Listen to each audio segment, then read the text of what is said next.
वो उस बच्ची ने क्या कहा था? उसने कहा था मैं जब हुजूर की बारगाह में जाऊंगी ना तो जाके शिकायत करूंगी इस उम्मत की। याद है ना वो जुमले? याद रख लेना, कितनी लंबी लंबी दाढ़ियां हो जाएं, कुर्ते जितने चाहो नीचे पहन लो, जितने चाहो माथे पे ठप्पे लगा लो। फिलिस्तीन की उस औरत ने कहा था या रसूल अल्लाह, कयामत में इन मुसलमानों की बख्शिश न कराना, इनकी शफाअत न कराना। ये वो बेगैरत है कि हम मरते रहे और ये ऐश के साथ सोते रहे, हम टूटते रहे और ये अपनी अय्याशियों में डूबे रहे। और तुम्हें खुदा का वास्ता कुछ न कर सको तो इतने तो साथ खड़े हो जाओ, ऐलान कर दो कि सुनो बैते अक़दस वालों, अगर यहूद और नसारा ये रहने वाले इजराइल के कुत्ते अगर तुम्हारे दुश्मन हैं तो फिर हमारे भी दुश्मन। इतना तो हक तुम्हारा भी बनता है। बंद करो इल्ले किल्ले इनका, बंद करो इनकी पेप्सी, बंद करो इनके कोका कोला, बंद करो इनके सारे प्रोडक्ट। मर तो नहीं जाएंगे ना? बोलो, मर तो नहीं जाएंगे? नहीं पिएंगे तो फिर बैंड होना चाहिए।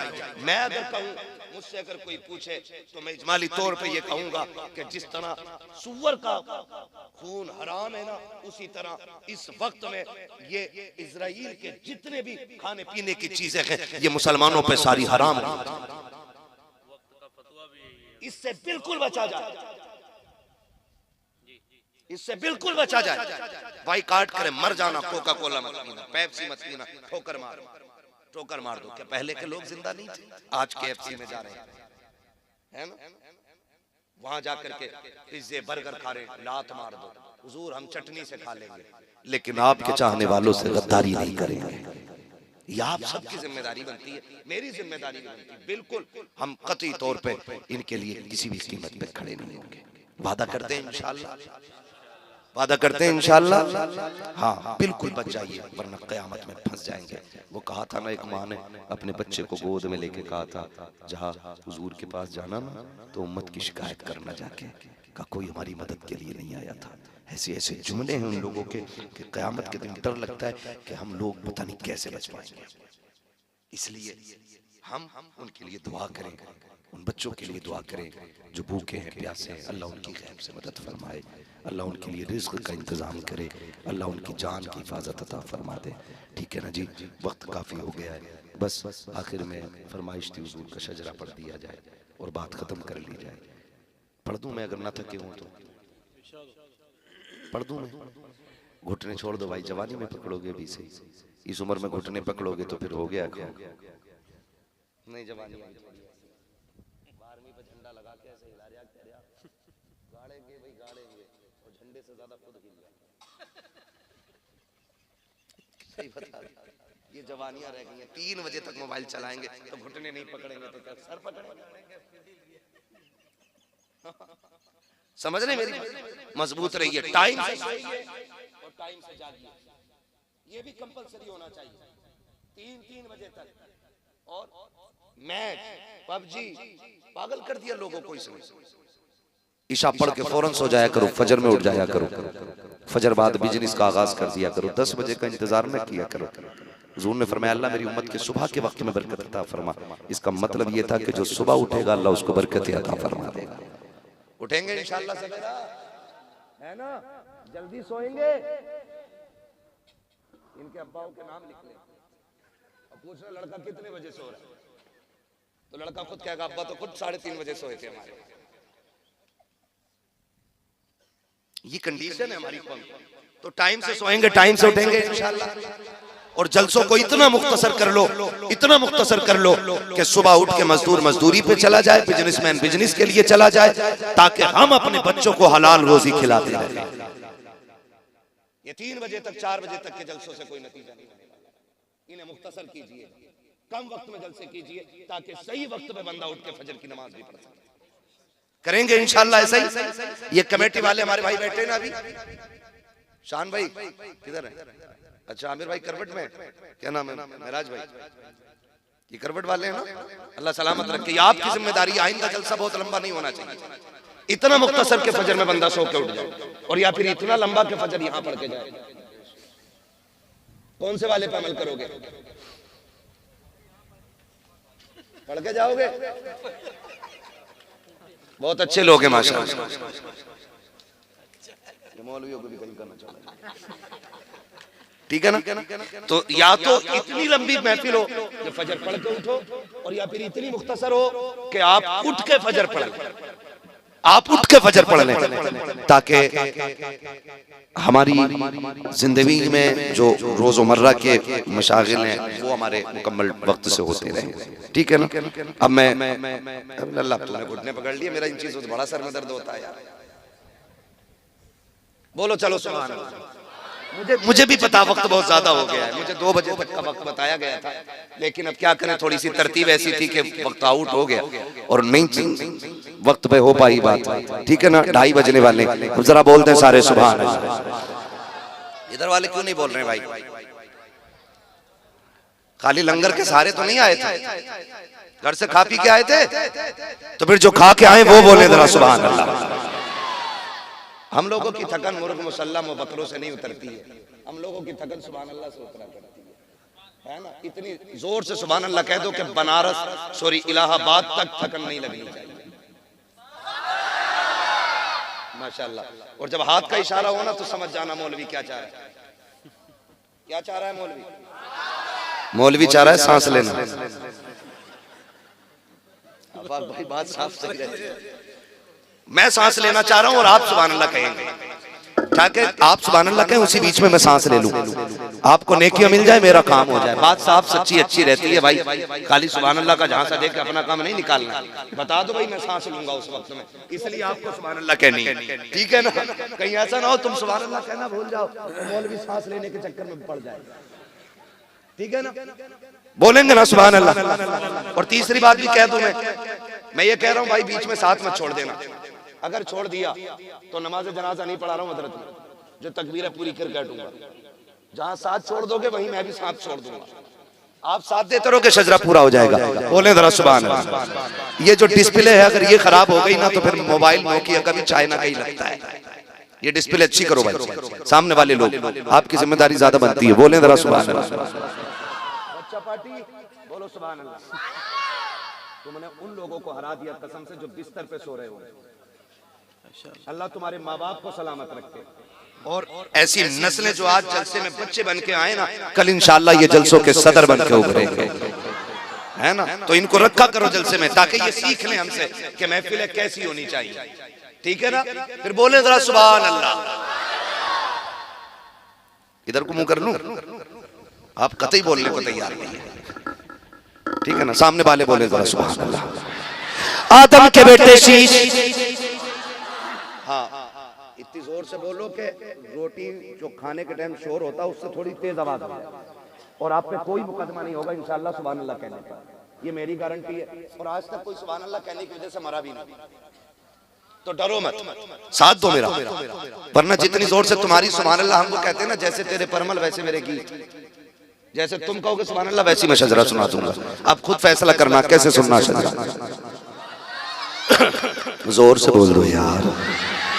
आदम के बेटे शीश, शीश के बेटे अनस, अनस के बेटे कैनान, कैनान के बेटे मेलाइल, मेलाइल के बेटे ब्यारत, ब्यारत के बेटे इदरीस, इदरीस के बेटे मुतवशिक, मुतवशिक के बेटे लमकनेक नाम, लमकनेक नाम के बेटे नूह, नूह के बेटे साम, साम के बेटे जुल्हाल, जुल्हाल के बेटे शालिद, शालिद के बेटे आबिर, आबिर के बेटे दाता, दाता के बेटे रावा, रावा के बेटे सारू, सारू के बेटे नाखुन, नाखुन के बेटे तारिक, तारिक के बेटे इब्राहिम खलीलुल्लाह, इब्राहिम खलीलुल्लाह के बेटे इस्माइल ज़बीहुल्लाह, इस्माइल ज़बीहुल्लाह के बेटे केदार, केदार के बेटे अवाम, अवाम के बेटे अमल, अमल के बेटे साबित, साबित के बेटे सलमान, सलमान के बेटे रईसा, रईसा के बेटे इलियासा, इलियासा के बेटे औद के बेटे हव्वा, हव्वा के बेटे अदनान, अदनान के बेटे मोहित, मोहित के बेटे नदार, नदार के बेटे मुदर, मुदर के बेटे इलियास, इलियास के बेटे मुदरिका, मुदरिका के बेटे खदीमा, खदीमा के बेटे किनाना, किनाना के बेटे नदर, नदर के बेटे मालिक, मालिक के बेटे फार, फार के बेटे गालिब, गालिब के बेटे लुई, लुई के बेटे काब, काब के बेटे मुर्रा, मुर्रा के बेटे किलाब, किलाब के बेटे कुसई, कुसई के बेटे अब्दमनाफ, अब्दमनाफ के बेटे हाशिम के, हाशिम के बेटे अब्दुल मुत्तलिब है,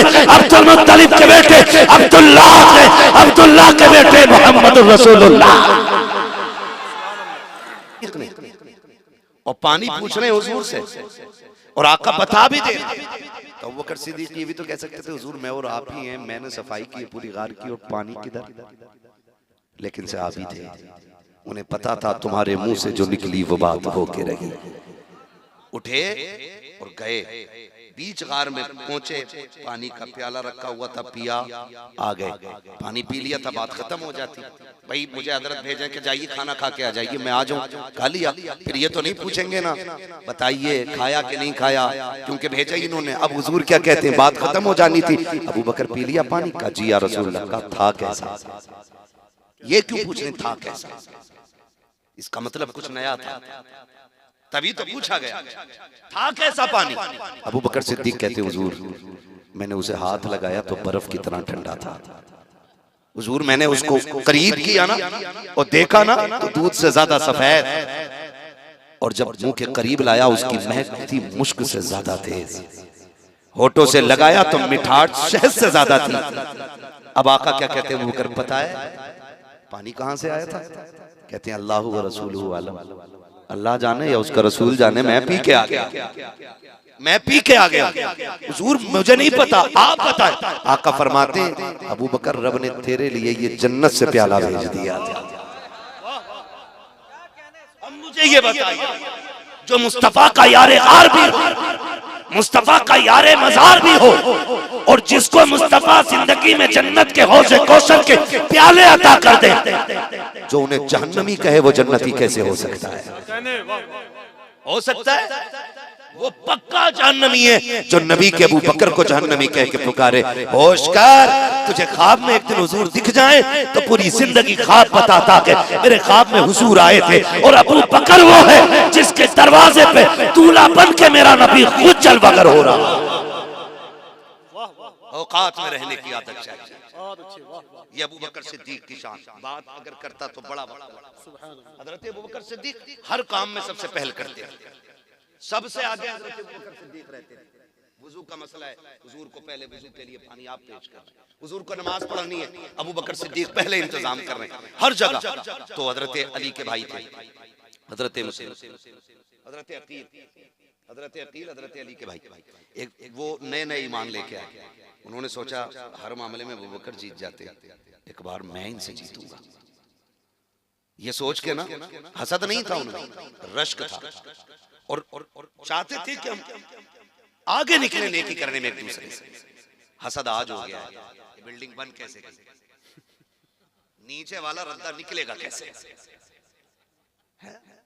मौलाना ने मोटरसाइकिल ले ली, तनख्वाह घटा दो, लग रहा ज्यादा बचने लगा।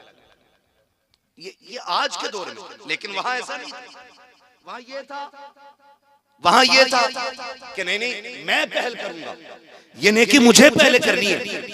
ये सोच करके ना हजरत अकील मस्जिद में आके देखा, सोच रहे थे हुजूर के पीछे, जस्ट पीछे हजरत अबू बकर खड़े होते थे। सोचा आज इनसे पहले मैं जाके बैठ जाऊं। देखा अबू बकर सिद्दीक पहले से बैठे हुए थे, आगे उठा दिया, उठे अबू बकर, हजरत अली भी मस्जिद में उठाया, कहने लगे पीछे हट जाइए। हजरत अबू बकर पीछे, फिर उनका अदब और उनका प्यार देखे, खानदान है ना हुजूर का। कहते शहजादे इजाजत हो तो यहां बैठ जाओ, पूछ रहे हैं, लेकिन हजरत अकील ने कहा और पीछे जाइए।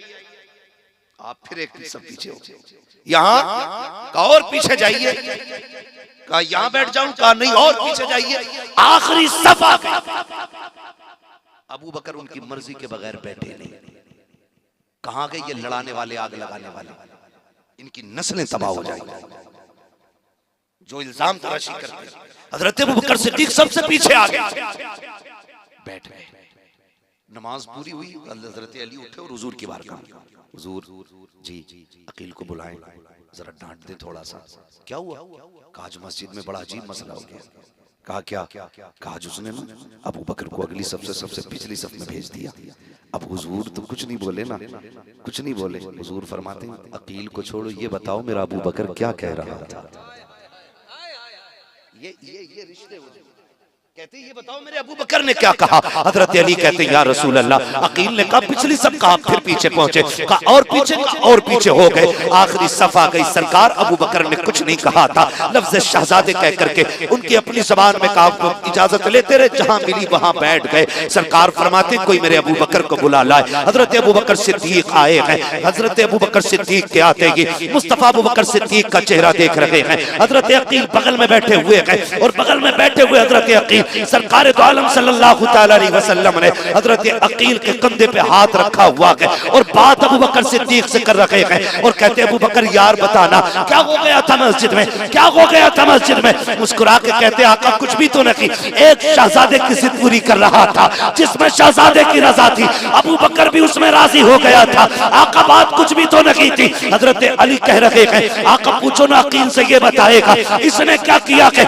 आका करीम ने अबू बकर से पूछा अबू बकर कोई तकलीफ का, सरकार कोई तकलीफ नहीं, हम तो आपकी हर मर्जी पर राजी हैं। इतनी बात जब फाइनल हो गई, अब मुस्तफा ने हजरत अकील के कंधे पे हाथ रख के कहा था अकील तुझे पता है मेरा अबू बकर कौन है। सोच अबू बकर वो है जब मक्के में मुझ पे लोगों ने हमले किए थे, अबू बकर ने अपना जिस्म पेश किया था। तुझे बताऊं अबू बकर कौन है, जब कांटे बिछाए जाते थे मेरी राह के कांटे अबू बकर ने चुने थे। तू जानता है अकील अबू बकर कौन है। सोच जब हिजरत की रात आई थी तो सवारी मेरे लिए देने वाला अबू बकर था। तुझे पता है ये कौन है जो गार में 3 दिन मेरे साथ रहा।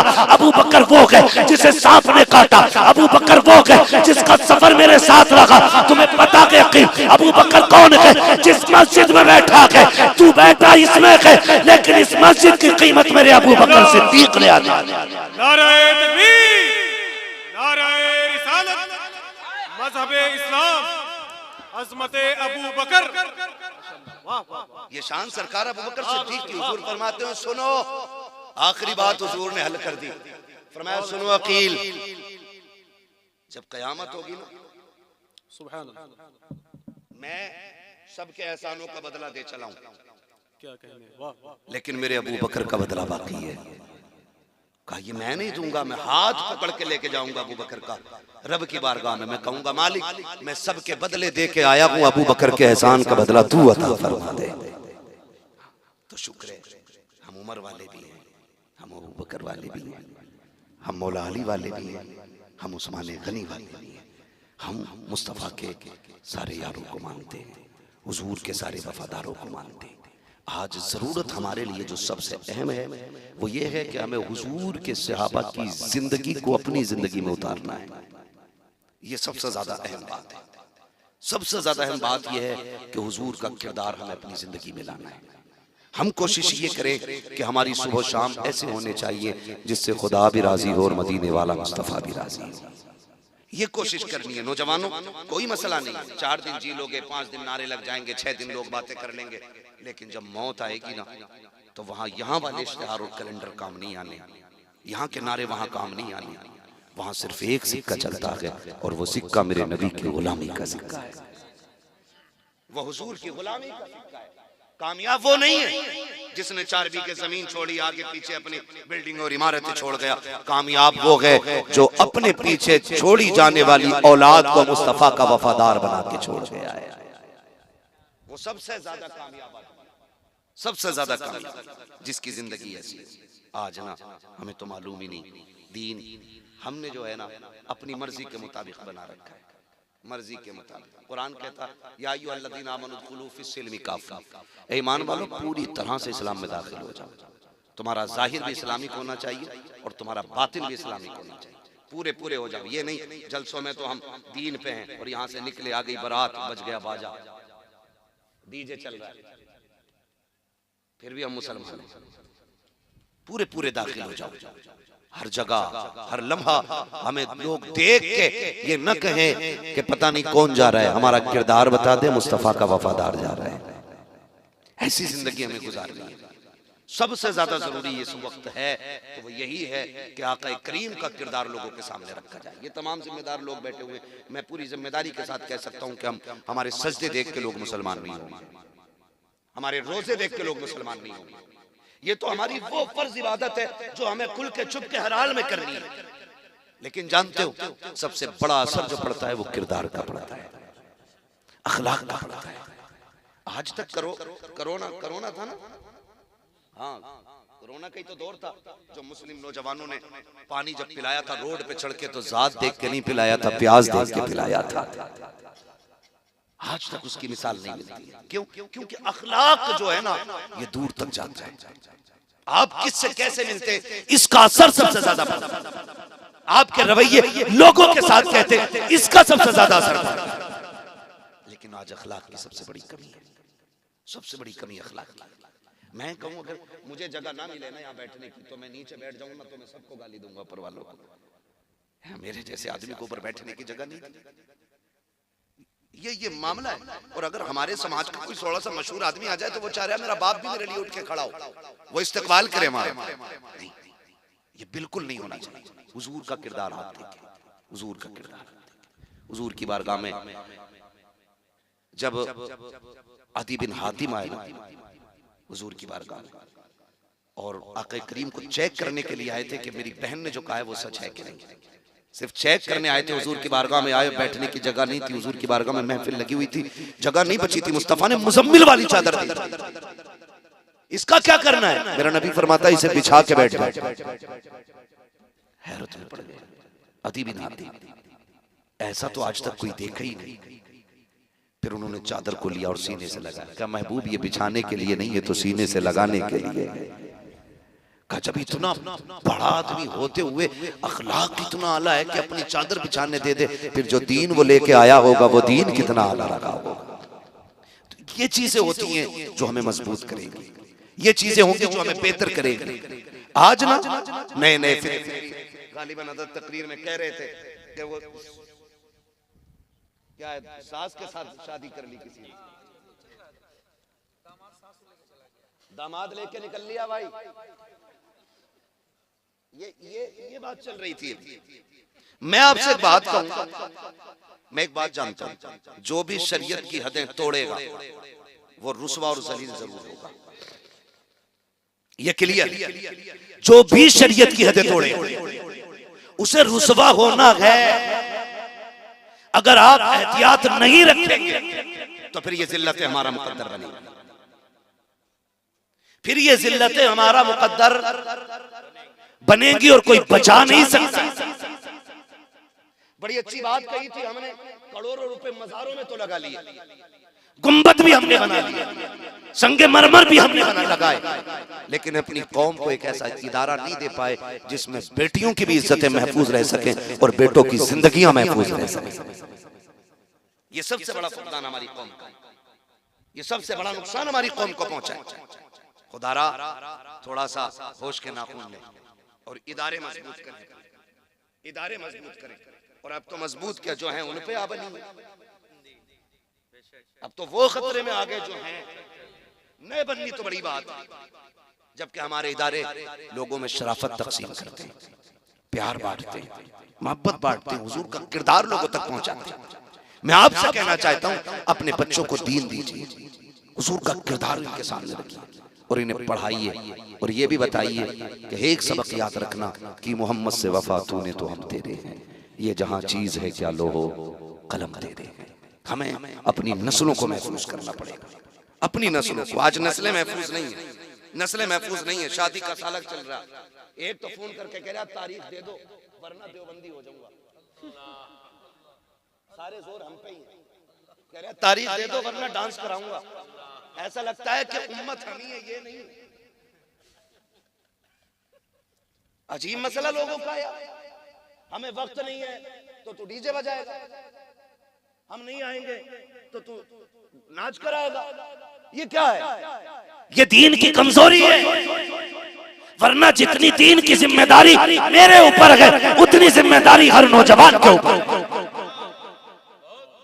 ये नहीं कि मेरी बेटी कनीज़े फातिमा ज़हरा बने और आपकी बेटी बाहर डांसर बने, ये मतलब बिल्कुल नहीं है। मतलब ये है कि जितनी जिम्मेदारी मेरी बेटी के सर पे है उतनी की जिम्मेदारी आपकी बेटी के सर पे है। लेकिन किधर जा रहे हैं? तारीख दो वरना डीजे बजवाऊंगा। बजवा ले, हमारे बाप का कहना। कल तो हद कर दी, परसों फोन करके कह रहा तारीख दे दो वरना वहाबी हो जाऊंगा। इससे क्या मसला है? कोई रास्ता ही नहीं बचा। ये हालात ऐसे बनते चले जा रहे हैं। दीन को पहचानिए, दीन की जिम्मेदारी हर बंदे के सर के ऊपर है। हर किसी को जवाब देना दीन का काम कितना करके आए, काम कितना करके आओ। शान मोहम्मद साहब आपने जलसा किया है ना, महराज साहब आपने महफिल सजाई थी, इतने मेहमानों का इंतजाम एहतमाम किया था, सारे काम सिर्फ यही करेंगे तो फिर सुभान अल्लाह कहने का हक कम से कम आने वालों का तो बनता है कि नहीं बनता है? वो भी यही कहेंगे, लोग कहेंगे नहीं नहीं ये तो सबका बनता है, ठीक है ना। तो आपसे मैं इतनी गुजारिश करना चाहता हूँ, खुदारा घरों के हालात बेहतर करें और बेटियों से जाके बता दें मर्दों से ज्यादा बेटियों का दुरुस्त होना जरूरी है। समझ रहे हैं? मर्द 98% नेक हो तो बीवी का 99 नहीं बल्कि 100% नेक होना जरूरी है। इसलिए कि बच्चों के साथ बाप कम रहता है, माँ ज्यादा रहता है। बाप का असर बच्चे पे कम और माँ का असर कैसा होता है ये तो आप भी जानते होंगे ना। ये कोई मैं आसमान के ऊपर की बात थोड़ी बता रहा हूं। और बच्चों की तबीयत जो माइल होती है वो माँ की तरफ ज्यादा होती है। आप देखो तलाक बीवी लेती है ना तो बच्चे माँ की तरफ भागते कि रहना माँ के साथ। क्यों? क्योंकि उनकी तबीयत का मैलान होता कि माँ की तरफ ज्यादा है। तो बाप से ज्यादा माँ का नेक होना जरूरी है। और जबकि अब्बा का 12 घंटे कमाने में गुजरता है, अम्मा के 6 घंटे मोबाइल पे गुजर रहे हैं। हाँ, सीरियल कज़ा नहीं हो सकता इसका।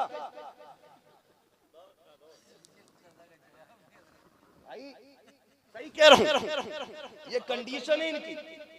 5 मिनट पहले आटा गूंद के रख देते, हाथ धो के फ्रेश होके क्या अब सीरियल नाटक आने वाला वो जरूर देखना है। और बूढ़ी बूढ़ी सबसे आगे बैठती है, वहां सदारत होती है, आंखों में देखो अब दिखता नहीं है साफ, लेकिन सबसे आगे बैठ के करी लल्ली अब बता अब क्या हो रहा है, अब क्या हो रहा है, अब क्या हो रहा है। इस बूढ़ी से क्या ईशा पड़ी है का घुटने काम नहीं करते, फजर पड़ी है मुसल्ला नहीं दिखता, ओ मेरी माँ हैरत कर तुझे टीवी दिखती है, रब का कुरान नहीं दिखता, तुझे टीवी दिखती है, मुसल्ला नजर नहीं आता, मौत का वक्त करीब आ गया, अब तो तौबा कर ले वरना सब होंगे तुझे बचाने वाला कोई नजर नहीं आएगा। जाओ जाके बताओ बेटियों से। और जितनी बेटियां अगर मौलवी कोई तकरीर कर देना कि बेटियों को क्या जरूरत है, कहा मौलवियों को तो पेट में आग लगे, ये बात की जाती है। और कुछ कहते ना इनकी सोच गंदी है मौलवियों की, इनका दिमाग वहां चला गया जो हम सोचते नहीं।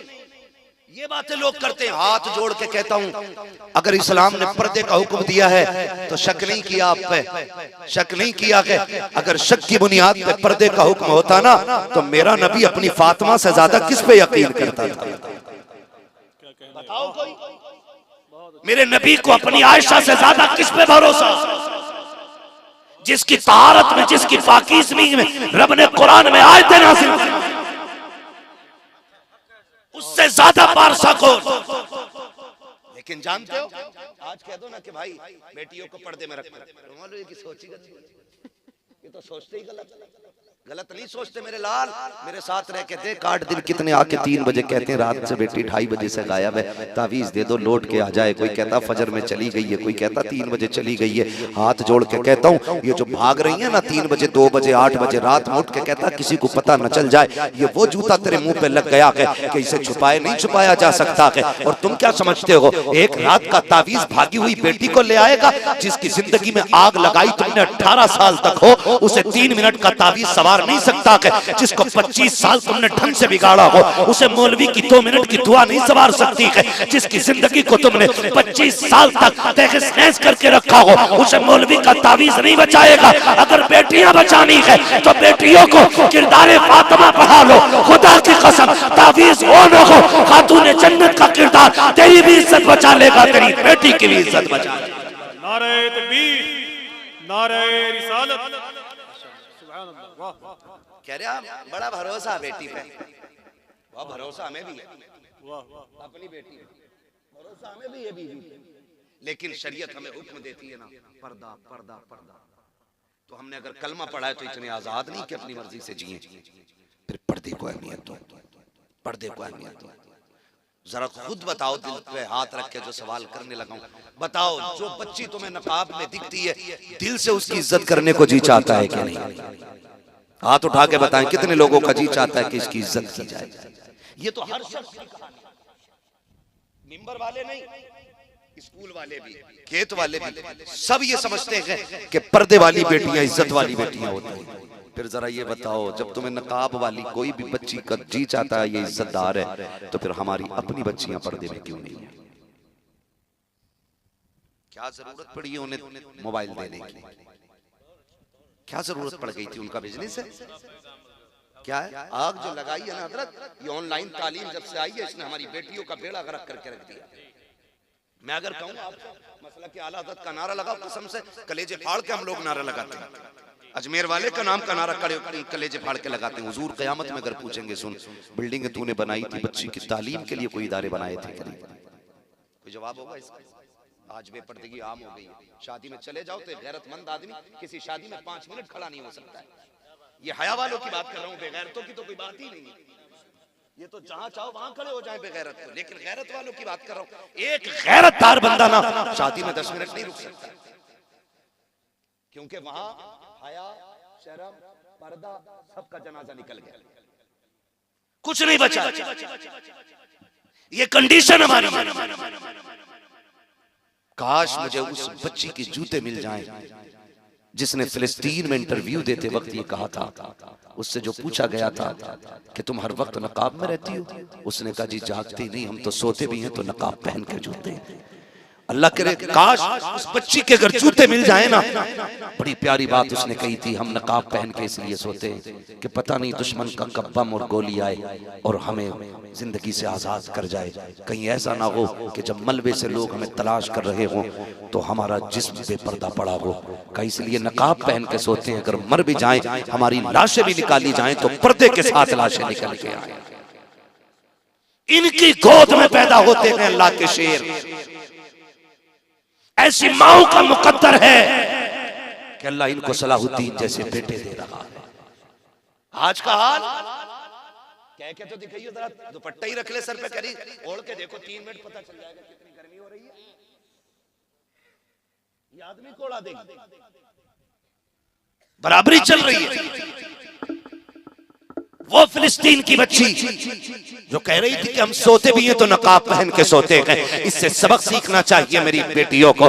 याद रखिएगा, जमीन अच्छी होती है तो फसल अच्छी होती है, माँ अच्छी होती है तो नस्ल अच्छी। खाली नारों से काम चलने वाला नहीं, हमें अखलाकी तौर पे भी बेहतर होना पड़ेगा। अखलाकी तौर पे सबको मौत आनी है ना, जिसे नहीं आनी है वो कतई ना बोले भाई। और हमारे लिए भी कहीं से ले आना अबे हयात ढूंढ के, तुम्हारे साथ हम भी जी लेंगे। मौत आनी है नहीं, सबको आनी है ना, तो काम ऐसे कर जाओ कि कब्र में शान से जाओ।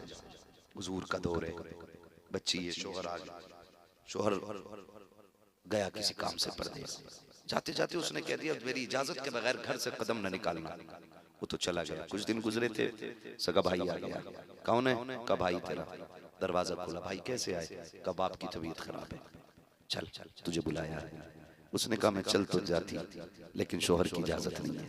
उसने कहा बाप की लम्हात जिंदगी के आखिरी है, चलना भाई, वो तुझे देखना चाहते हैं, चलना बहन। भाई ने कहा, उसने कहा नहीं, एक रास्ता है, हुजूर से पूछ लो, अगर वो इजाजत दे देंगे तो फिर मैं चलने के लिए तैयार हो जाऊंगी।